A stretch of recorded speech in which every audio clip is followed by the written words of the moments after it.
नमस्कार दोस्तों, स्वागत है आप सभी का आपके अपने YouTube चैनल नॉलेज पंडित पर। आपके लिए फिर आज एक नया वीडियो लेकर आए हैं। नया टॉपिक है साइंस एंड टेक्नोलॉजी। दोस्तों, रेलवे ने ALP के बारे में घोषणा कर ही दी है और हाल ही में उसके अभी ग्रुप डी के एग्ज़ाम चल ही रहे हैं। साथ साथ SSC के भी अलग अलग कैटेगरी के एग्ज़ाम्स के बारे में आपको इन्फॉर्मेशन मिल ही गई होगी। हर एग्ज़ाम में आज की डेट में साइंस एंड टेक्नोलॉजी से रिलेटेड क्वेश्चन पूछे जाते हैं। साइंस का ये पार्ट हर एग्जाम में कम से कम 4 से 5 नंबर का पूछा जाता है। इस वीडियो में मैं आपके लिए मुख्य प्रश्न लेकर आया हूँ MCQ फॉर्मेट में। वीडियो के सारे क्वेश्चंस इंपॉर्टेंट हैं, अच्छी तरीके से याद करिए। किसी भी क्वेश्चन को लेकर कुछ पूछना चाहते हैं तो कमेंट करिए। चैनल पर अगर नए हैं तो सब्सक्राइब ज़रूर कर लीजिएगा, जिससे नेक्स्ट वीडियो भी आपके लिए मिल सके, और बेल आइकन ज़रूर क्लिक कर लें। दोस्तों, वीडियो अच्छा लगे तो लाइक ज़रूर करिएगा। चलिए शुरू करते हैं। सबसे पहला प्रश्न है, भारत में अंतरिक्ष आयोग तथा अंतरिक्ष विभाग की स्थापना कब हुई थी? तो भारत में अंतरिक्ष आयोग तथा अंतरिक्ष विभाग की स्थापना 1972 में हुई थी। अगला क्वेश्चन है, परमाणु ऊर्जा विभाग का कब सृजन हुआ था? तो परमाणु ऊर्जा विभाग का 1956 में सृजन हुआ था।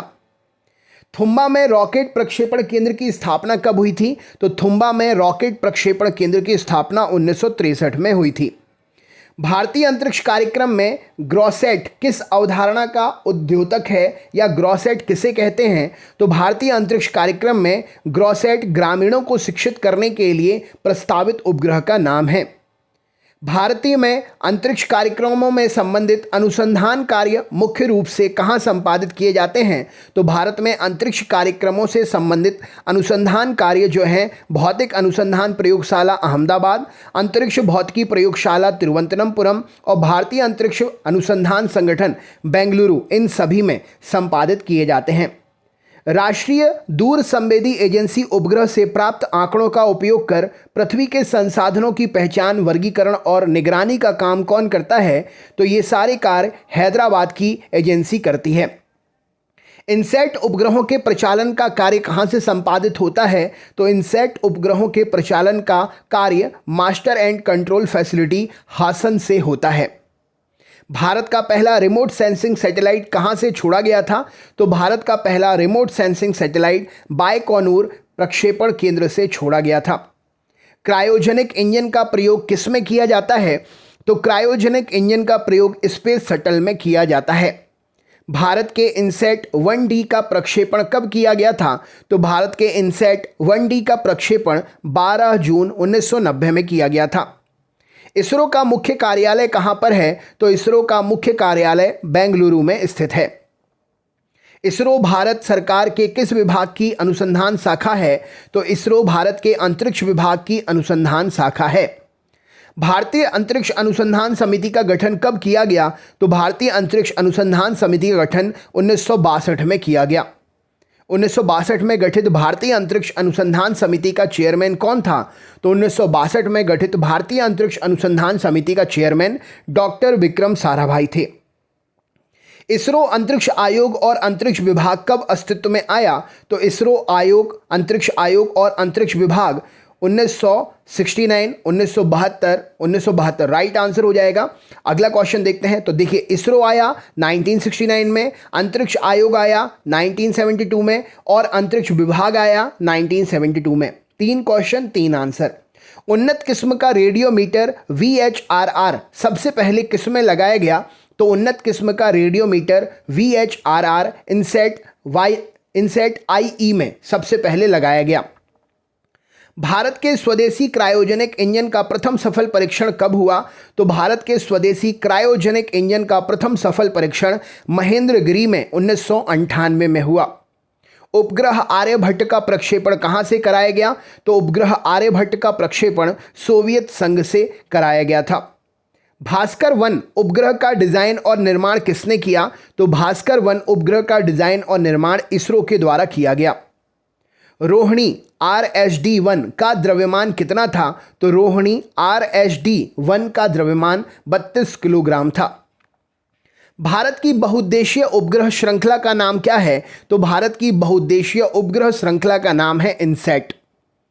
राकेश शर्मा ने अंतरिक्ष में प्रवेश किस अभियान के तहत किया था? तो राकेश शर्मा ने अंतरिक्ष में प्रवेश भारत सोवियत संयुक्त अभियान के अंतर्गत किया था। इसरो का प्रमुख प्रक्षेपण केंद्र कहां पर है? राइट आंसर क्या हो जाएगा? तो इसरो का प्रमुख प्रक्षेपण केंद्र SHAR शार में है। राइट आंसर हो जाएगा।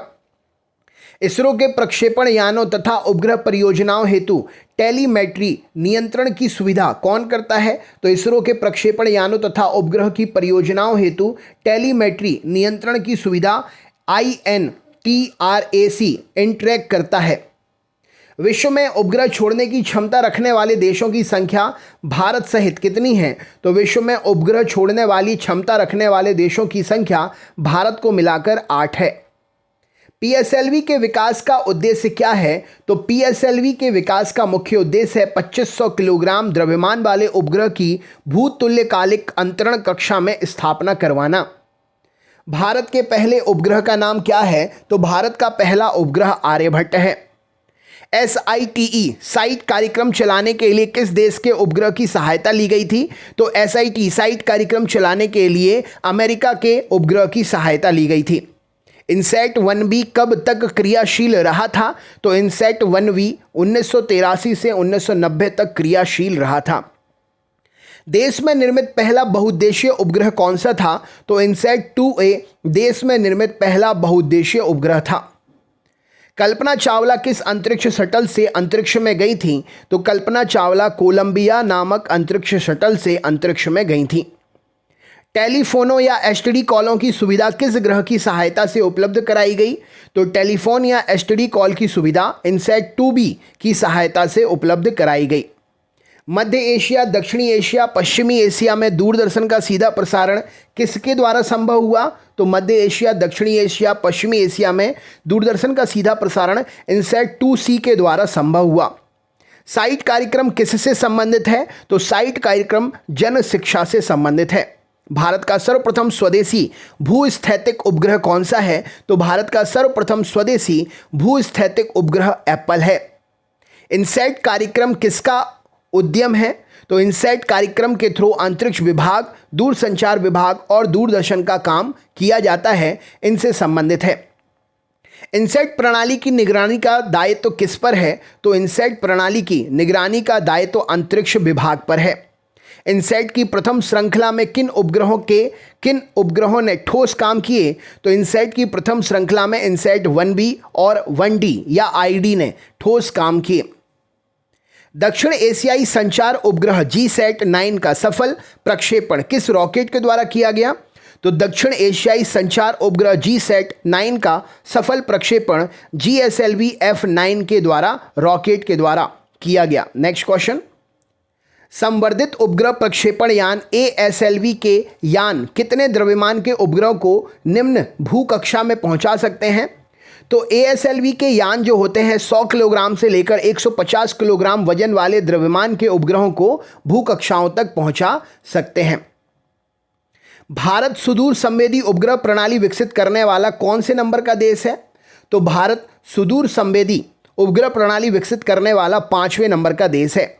पहला स्वदेशी निर्मित प्रक्षेपण यान कौन सा है? तो PSLV C1 पहला स्वदेश निर्मित प्रक्षेपण यान है। विश्व के प्रथम कृत्रिम उपग्रह स्पुतनिक का पूरा नाम क्या है?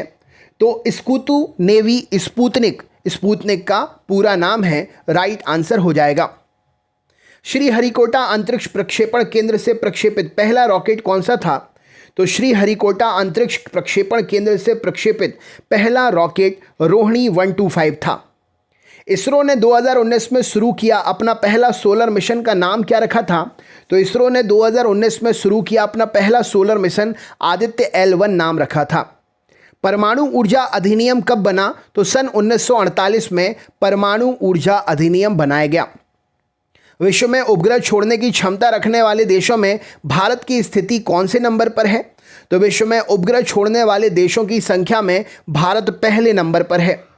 पृथ्वी के किस क्षेत्र को सर्वप्रथम परमाणु ऊर्जा मुक्त क्षेत्र घोषित किया गया था? तो अंटार्कटिका जो क्षेत्र है पृथ्वी का परमाणु ऊर्जा मुक्त क्षेत्र, सबसे पहले इसे घोषित किया गया था। परमाणु ऊर्जा विभाग की स्थापना कब हुई थी? तो परमाणु ऊर्जा विभाग की स्थापना 1954 में हुई थी। भारत का प्रथम परमाणु बिजली घर कहां पर प्रारंभ हुआ? तो भारत का प्रथम परमाणु बिजली घर तारापुर में प्रारंभ हुआ। परमाणु ऊर्जा विभाग का अनुसंधान और विकास कार्य कहाँ से होता है? तो परमाणु ऊर्जा विभाग का अनुसंधान और विकास कार्य भाभा परमाणु अनुसंधान केंद्र ट्रॉम्बे, इंदिरा गांधी परमाणु अनुसंधान केंद्र कल्पक्कम और उच्च प्रौद्योगिकी केंद्र इंदौर से होता है। ट्रॉम्बे में 1960 में एक 40 मेगावाट का अनुसंधान परमाणु रिएक्टर चालू किया गया था। इस रिएक्टर का नाम क्या था? तो इस रिएक्टर का नाम था साइरस। अंटार्कटिका में भारत का दूसरा स्थायी केंद्र का नाम क्या है? तो अंटार्कटिका में भारत का दूसरा स्थायी केंद्र का नाम है मैत्री।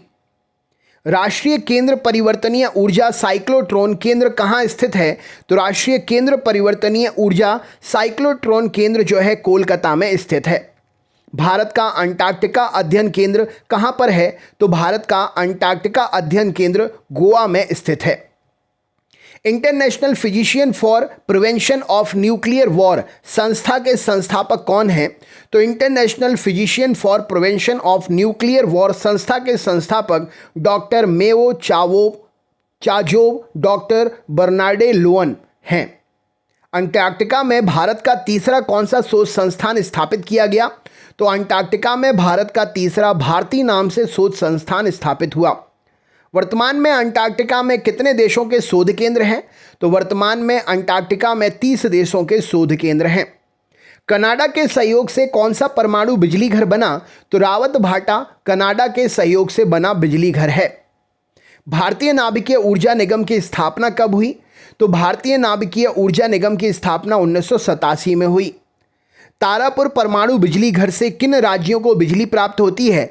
तो महाराष्ट्र और गुजरात को तारापुर परमाणु बिजली घर से बिजली प्राप्त होती है। भारत के कुल विद्युत आपूर्ति में परमाणु विद्युत ऊर्जा का कितने प्रतिशत योगदान है? तो भारत के कुल विद्युत आपूर्ति में परमाणु विद्युत ऊर्जा का लगभग 2% योगदान है।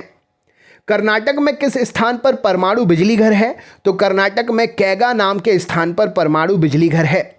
भारत का पहला परमाणु रिएक्टर अप्सरा कहाँ पर है? तो भारत का पहला परमाणु रिएक्टर अप्सरा ट्रॉम्बे में है। भारत का पहला परमाणु रिएक्टर अप्सरा कब क्रियाशील हुआ? तो भारत का पहला परमाणु रिएक्टर अप्सरा 1956 में क्रियाशील हुआ। संपूर्ण एशिया की पहली परमाणु भट्टी कौन सी है? तो संपूर्ण एशिया की पहली परमाणु भट्टी राइट आंसर हो जाएगा अप्सरा है। साइरस नामक रिएक्टर किस देश के सहयोग से विकसित हुआ? तो साइरस नामक रिएक्टर जो है कनाडा के सहयोग से विकसित हुआ। विरल खनिज सर्वेक्षण यूनिट की स्थापना कब हुई? तो विरल खनिज यूनिट सर्वेक्षण की स्थापना 1949 में हुई। नेक्स्ट क्वेश्चन देखते हैं। पोखरण किन राज्य में स्थित है? सही उत्तर क्या हो जाएगा इस प्रश्न के लिए? तो पोखरण राजस्थान राज्य में स्थित है। IRS उपग्रह कितने दिन की पुनरावृत्ति पर आंकड़े प्रदान करते हैं? तो IRS उपग्रह जो हैं 11 दिन की पुनरावृत्ति पर आंकड़े प्रदान करते हैं। भारत ने दूसरा परमाणु परीक्षण कब किया था? तो 10 मई 1998 में भारत ने दूसरा परमाणु परीक्षण किया था। पोखरण प्रयोग के पश्चात भारत का विश्व में परमाणु शक्ति संपन्न देशों में कौन सा स्थान हो गया था? तो पोखरण परमाणु परीक्षण के बाद में भारत का विश्व में स्थान परमाणु शक्ति केंद्रों में 6वें नंबर का हो गया था। भारत में नाभिकीय ऊर्जा कार्यक्रम की नींव डालने का श्रेय किसे है? तो भारत में नाभिकीय ऊर्जा कार्यक्रम की नींव डालने का श्रेय होमी जहांगीर भाभा जी को है।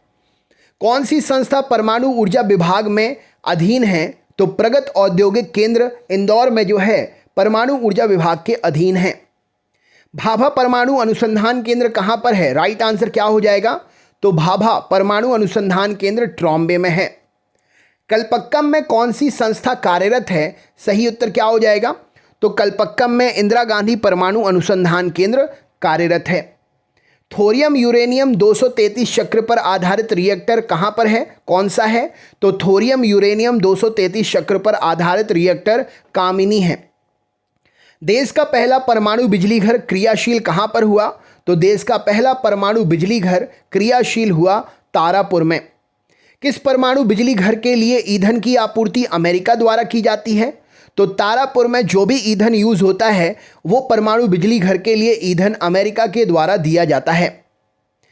ऑपरेशन शक्ति 98 क्या है? तो ऑपरेशन शक्ति 98 पोखरण में 1998 में हुए परमाणु परीक्षण अभियान का ये कोड नेम है। भारतीय रिएक्टर और परमाणु बम में क्या अंतर है? माफ करिएगा, नाभिकीय रिएक्टर और परमाणु बम में क्या अंतर है? तो नाभिकीय रिएक्टर में श्रृंखला का अभिक्रियान्वयन नियंत्रित होता है, परमाणु बम में नियंत्रित नहीं होता है। टाटा मूलभूत अनुसंधान संस्थान TIFR का गठन कब हुआ? तो टाटा मूलभूत अनुसंधान संस्थान सन 1945 में गठित हुआ। टाटा मूलभूत अनुसंधान संस्थान TIFR की संस्थापना के लिए किसने धन दिया था? तो दोराबजी ट्रस्ट, जो कि टाटा का ही ट्रस्ट है, इसके द्वारा धन दिया गया था टाटा मूलभूत अनुसंधान संस्थान की स्थापना के लिए। परमाणु ऊर्जा आयोग का गठन कब हुआ था? तो 1948 में परमाणु ऊर्जा आयोग का गठन हुआ था। परमाणु ऊर्जा आयोग के गठन के समय अध्यक्ष कौन था? तो परमाणु ऊर्जा आयोग के गठन के समय अध्यक्ष होमी जहांगीर भाभा जी थे। 1998 में भारत द्वारा परीक्षित हाइड्रोजन बम की क्षमता कितनी थी? तो 1998 में भारत ने जो हाइड्रोजन बम का परीक्षण किया था, 43 किलोटन उसकी क्षमता थी। 13 मई 1998 को किए गए विस्फोट कितनी क्षमता वाले थे? तो 13 मई 1998 को किए गए विस्फोट 0.3 से 0.5 किलोटन वाले थे। कलपक्कम के फास्ट ब्रीडर टेस्ट रिएक्टर में कौन सा शीतलक के रूप में प्रयोग किया जाता है? तो कलपक्कम में जो फास्ट ब्रीडर टेस्ट रिएक्टर है उसमें भारी जल शीतलक के रूप में प्रयोग किया जाता है।